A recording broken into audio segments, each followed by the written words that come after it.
For more on this, let's speak to Keir Giles. He's an expert on Russia-NATO relations and the director of the Conflict Studies Research Center at Chatham House in London.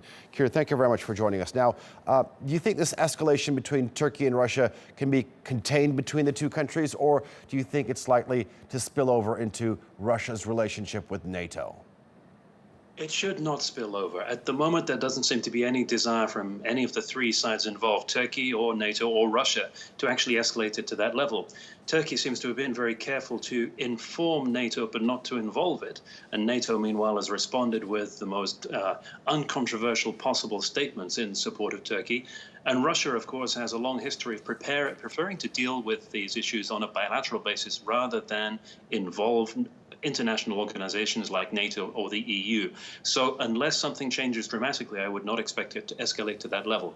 Okay, fair enough. Now, Turkey and Russia are expected to sit at the same table to discuss an international coalition in the fight against Daesh. We know that President Hollande is spearheading this. How is the recent fallout likely to affect this process?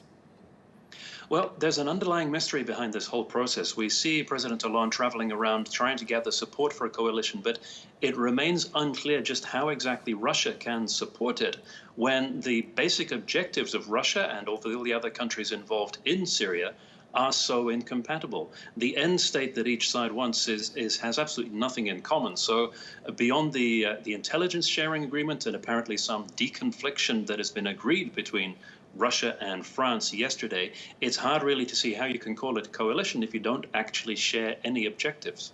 Okay, so you're saying it could be ineffective. All right, do you think that Russia will carry through on its threats, or a compromise will be found in time? And if it does, where is this likely to end? Russia certainly seems to be ramping up the action it's taking against Turkey. There are all sorts of different economic measures and measures which are targeting both individuals on both sides. In fact, as so often happens in these situations, the economic sanctions which Russia is seeking to impose will actually harm its own citizens as much as it will the Turkish economy. So, for example, preventing them from traveling to Turkey as tourists and banning the imports of certain Turkish foodstuffs. It hurts Russians as well, and it also does harm to the Russian economy, but that's never been a consideration for Russia when it comes to issues like this. All right.